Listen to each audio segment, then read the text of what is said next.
olólùfẹ́ Kúnlé Ìjẹ̀ṣà káàkiri àgbáyé níbikíbi tí ń fi wò mí mo kọ́kùnrin mo kóbìnrin mo kọ́mọdé mo mọ̀ kágbàlagbà lágbọ́rọ̀ Ọlọ́run Elédùmarè ojú tí ń fi wò mí ojú náà mi àfọ́ etí tí ń fi gbọ́ mi etí náà mi àdì ìwò ìyẹn olólùfẹ́ Kúnlé Ìjẹ̀ṣà fọ́nrán kan mo mọ̀ mo wá sí ti gbọ́ yín níwájú bẹ́ẹ̀ fọ́nrán yìí lọ lọ́wọ́lọ́wọ́ bí iye tó kọ́ni lọ́gbọ́n tó kọ́ni lóye ìwò ìyẹn olólùfẹ́ Kúnlé Ìjẹ̀ṣà ìyẹn ọmọ Nàìjíríà ẹ mọ̀ sí wọn ènìyàn mọ̀ lè fi kọ́gbọ́n lọ́rọ̀ ilé ayé ń gbọ́ fọ́nrán kan tó ti yá jáde bẹ́ẹ̀ o nípa ọ̀rọ̀ King Wasiu Ayinde K1 tó sọ fún àáfàá tó yin án nanu ìwò ọ̀rọ̀ ńlá kan tó ti yá jáde lórí ọ̀rọ̀ ọ̀hún bẹ́ẹ̀ ọ̀rọ̀ kì í sínú fọ́nrán ọ̀hún ń gbọ́ ṣe rí fọ́nrán wá jáde fọ́nrán bá irú wí bó ṣe bọ́tàn wí ló bó sì wí fọ́nrán yìí ìyẹn àáfàá ara wọn wà nínú fọ́nrán rẹ̀ nù ìyẹn náà ìyá wa ṣẹ̀ṣẹ̀ ìwọ ọ̀rọ̀ mọ̀mọ́ kí sínú rẹ̀ o ń gbọ́ ìyẹn olólùfẹ́ Kúnlé Ìjẹ̀ṣà ìwáyà gbọ́ fọ́nrán bọ́rọ̀ ń sí lọ nínú fọ́nrán ìwáyà gbọ́ bẹ́ẹ̀. ní ṣókí ó yẹ jẹ́ ká wò. níyẹn àwọn àfáà wọn rí bẹ́ẹ̀ nílé àbá mi ń fìdí pọ̀ tẹ̀ àwọn àfáà wọn lọ́bẹ̀ ìbínú gbogbo wọn wá ṣe kí ni wọn á ganu sí wọn á ganu sí wọn á ganu sí wọn á ganu sí wọn á ganu sí. ṣé ẹ̀yin náà ti rí báyìí ọmọ ọsàn òun ló máa ń kó gbóngbó báyà ẹ̀ ṣé mọ̀ pé a ti máa ń sọ kínní yìí tipẹ́ wípé èèyàn jẹ́ àáfàá kò ní ká má ṣiṣẹ́ kò ní ká má ríṣẹ́ ṣe o iṣẹ́ pọ̀ lóríṣiríṣi tó bá lọ sí ilé kéwú tó lọ kọ́ mímọ̀ kò ní kí èèyàn má ṣiṣẹ́ àbí kó ṣe business kan àti ń sọ gbogbo eléyìí náà tipẹ́ tabadẹ̀ wo a rí pé kò ń ṣe àkọ́kọ́ lélẹ́yìí tí Alhaji Wasiu Ayinde tó máa fi ẹnu ẹ̀tẹ́ lu àwọn àfáà àkọ́kọ́ kọ́ lélẹ́yìí o eléyìí náà la ṣe ń sọ fáwọn àfáà náà ẹ wá nǹkan ṣe bó jẹ́ teaching job ni bó ṣe carpentry job ni ẹni iṣẹ́ ẹ wá ṣe èyí tí ọ̀kan ṣe máa wọ ẹnu sí yín lára tó máa sọ oríṣiríṣi ọ̀rọ̀ èyí náà ẹ wá iṣẹ́ ṣe tẹ bá ka kéwú tán àbí tẹ bá ń lọ lé kéwú lọ́wọ́ ẹ wá iṣẹ́ ṣe o Ànábì náà ní iṣẹ́ tó ń ṣe gbogbo àwọn sàádé pátápátá wọ́n ń ṣiṣẹ́ láyé tiwọn gbogbo wọn ní business tí wọ́n ń ṣe wọ́n ní owó tí wọ́n ń ṣe wọn gbọ́kànlé pé torí pé àwọn tí wá jẹ́ òjíṣẹ́ Ọlọ́run àwọn ò ní ṣiṣẹ́ àbí ká iṣẹ́ rí òyìnbó máa ń pòwe kan òyìnbó ní idle mind is the devil's workshop because nígbà tẹ́ ẹ̀ bá níṣẹ́ tẹ́ ń ṣe lọ́wọ́ irọ́ oríṣiríṣi gbogbo àwọn ọ̀nà oríṣiríṣi náà wọ́n máa wọlé bí ọ̀rọ̀ yìí ṣe wá lọ àáfàá wa Sheikh Sulaiman Farouk wọ́n wá pe Alhaji Wasiu Ayinde sí àkíyèsí ìyá wọn náà kú àwọn àáfàá lọ kí wọ́n ṣe àdúrà ṣùgbọ́n èyí ò jẹ́ tọrọ àlùbáríkà fún ìyá yìí torí ahun kẹba má ná owó akájọ torí àti má mú owó President Tinubu tẹ̀ ń pè lọ́tún lọ́sì ṣé kò ní fún yín lówó láti wá mú díẹ̀ nínú owó yìí kẹ́ ẹ fi ṣe àlùbáríkà ìgbẹ̀yìn fún ìyá yín ó tún wá níyín lára ẹ rántí ọjọ́ kan o ẹ rántí ọjọ́ tó máa gbé yín sínú sàárè owó lẹ̀ ń worship owó lẹ̀ ń bọ ilé ayé ìṣá ayé tó jẹ́ pé òfo ni kò sí nǹkan kan bẹ́ẹ̀ ntẹ́ bá jẹ sínú ara yín ntẹ́ bá lò ntẹ́ bá fi ṣe dáadáa òun ló máa jẹ́ ti yín ilé ayé ìṣá ní ìbá bá ti dá sọ̀rọ̀ yìí o. ìwọ mo kí gbogbo èèyàn olólùfẹ́ Kúnlé Ìjẹ̀ṣà káàkiri gbogbo àgbáyé níbikíbi tí n ti ń wò mí fáǹfààní yẹn tètè subscribe sórí ètò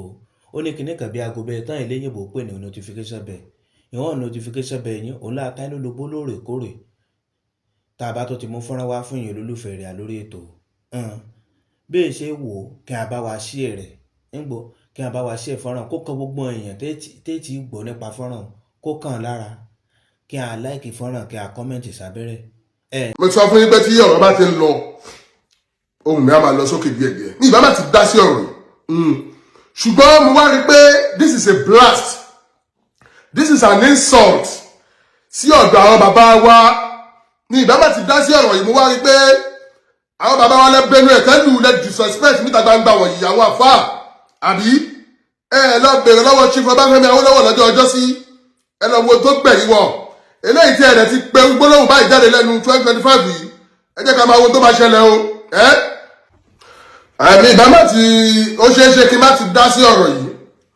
ṣùgbọ́n mo wá rí pé Alhaji Wasiu Ayinde kó gbogbo ọ̀rọ̀ yìí pọ̀ ni àwa ò wá ní lajúlẹ̀ kí wọ́n máa bu ẹnu ẹ̀tẹ́ lu àwọn bàbá wa káwá gbẹnu rọ̀ káwá dákẹ́ torí pé wọ́n jẹ́ bákan gbà tí Alhaji Wasiu Ayinde ò tí wọ́n ti kùnà láti yọ àwọn àfáà kan sẹ́gbẹ̀ẹ́ tí wọ́n kó gbogbo àwọn àfáà pọ̀ tí wọ́n ní àwọn àfáà kan wá ganu kalẹ̀ sílé àwọn àwa náà ní kùnà láti ṣe kíni láti tẹ̀sẹ̀ àwọn náà lójú ìwà òmùgọ̀ gbáà lélẹ́yìí ìwà òmùgọ̀ gbáà ni ò sí àwọn bàbá wa pé wọ́n wá ganu kalẹ̀ ìwà òmùgọ̀ gbáà ni o àǹtà mùgáfà ìwà òmùgọ̀ gbáà ni ọ̀rọ̀ yóò lè jáde lẹ́nu èèyàn kan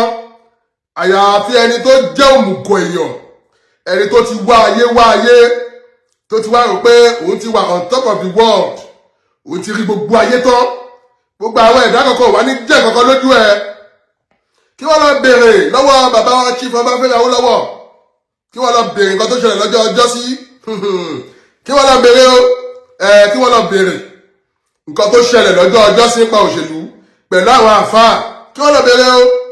eléyìí á wá jẹ́ ẹ̀kọ́ fẹ́yìn àfáà náà èyí tẹ́ ń ganu lọ́bẹ̀ ọ̀rọ̀ lélẹ́yìn lẹ́yìn náà gbọ́ yìí ẹ̀yin àfáà tẹ́ wá mọ̀ pé ọ̀rọ̀ yìí tabá yín ó kù sí yín lọ́wọ́ èyí tó ó kù sí yín lọ́wọ́ ìjà àfáà náà mo fẹ́ kẹ́yìn náà kẹ́ fi yọ èèyàn kú yín ó lẹ́ ganu wá ni o tó bá jẹ́ pé iná wa ganu wá láì ní nǹkan kan ni ẹ dákẹ́ síbẹ̀ challenge lélẹ́yìn wá jẹ́ fẹ́yìn àfáà náà ẹ jẹ́ kó yí Alhaji Wasiu Ayinde pé ganu lásán wà pé ní nǹkan lọ́wọ́ mo fẹ́ kẹ́ fi yí Alhaji Wasiu Ayinde wípé ọ̀rọ̀ tí wọ́n sọ sí yìí wọ́n tú yín láṣọ síta ni wọ́n tú yín sí wòwò níta gbangba ni wọ́n wò pé kí lẹ fẹ́ ṣe fáwọn lè ṣe nǹkan kan eléyìí máa kù sí yín lọ́wọ́ o láti jẹ́wọ́ ara yín ní 2025 yìí because Alhaji Wasiu Ayinde wọn ọ̀sẹ̀ máa ṣe gbogbo eléyìí tí wọ́n bá ti wá ayé náà tó gbọ́ ayé níwàkúwà tó wá rí ayé ní ìríkùrí ṣé ìjẹkújẹ náà ló wá jẹ́ kó máa jẹ ayé náà bí àbí ṣé ìjẹkújẹ ló jẹ́ kó máa jẹ ayé náà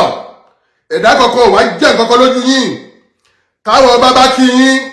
ẹ̀nà ọwọ́ síwájú ọba báyìí ni ẹ bá ọba lọ́wọ́ kò sí respect ẹ bá ọba lọ́wọ́ ni eléyìí náà ló sún yín déwájú olórí orílẹ̀-èdè tẹ́ ń lo owó fún ó gbé pọ̀ lóṣìṣì ayé ìjẹkújẹ lèyí tẹ́ jẹ́ wọ̀nyí ẹ jẹ́ ká máa wo ìgbẹ̀yìn ẹni tó ń jẹ ayé ìjẹkújẹ yìí oníkálùkù wá ilé ayé láti wá kọ ìtàn ni Alhaji Wasiu Ayinde ti kọ ìtàn wọn bí wọ́n ṣe jẹ́ wọ́n dẹ̀ ti sọ bí a ṣe máa ń sọ táwọn bá lọ tán ìtàn wọn ni wọ́n kọ́ lẹ̀ yìí o tí wọ́n bá kú tán àwa máa ka ìtàn náà fún wọn oníkálùkù wá ilé ayé láti wá make history ni Dr. Sikiru Ayinde Barrister wọ́n wá ilé ayé wọ́n kọ ìtàn tí wọn náà lọ ń kọ wọ̀nyí o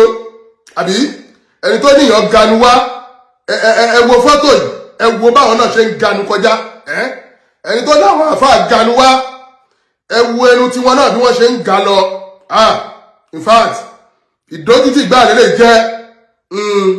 ìdójútì gbáà lélẹ̀ jẹ́ lẹ́nu Alhaji Wasiu Ayinde kí wọ́n wá bu ẹnu àtẹ́lu àwọn àfáà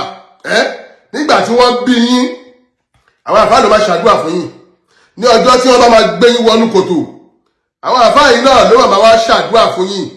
àwọn ló máa gbé yín sínú kòtò yìí àwọn lè wá ń bu ẹnu ẹ̀tẹ́lù gbogbo owó tẹ wá ń kó pamọ́ ìtẹ́ ẹ̀fẹ́ náà yìí ṣé wọ́n máa sin yín mọ́jọ́ náà ni òmùgọ̀ ń kú ọ̀rọ̀ jọ láì mẹ́ni tó máa ná ó máa ṣe ó ṣe bó ṣe jẹ́ nìyẹn o good day mo ṣe máa tún wá kí wá sọ part 2 ọ̀rọ̀ yìí ọ̀rọ̀ yìí sì pọ̀ síbẹ̀ ó pọ̀ síbẹ̀ ó pọ̀ nǹkan kí síbẹ̀ kò ṣeé sọ tán lórí fídíò ẹ̀yẹ kan ẹ watch out fún another episode. ìwọ ọ̀rọ̀ ju bí yìí lọ bí bá tó ṣe lọ lórí ọ̀rọ̀ ìyẹn àfa kí n nanu àtọ̀jẹ́ kí n gbọ́.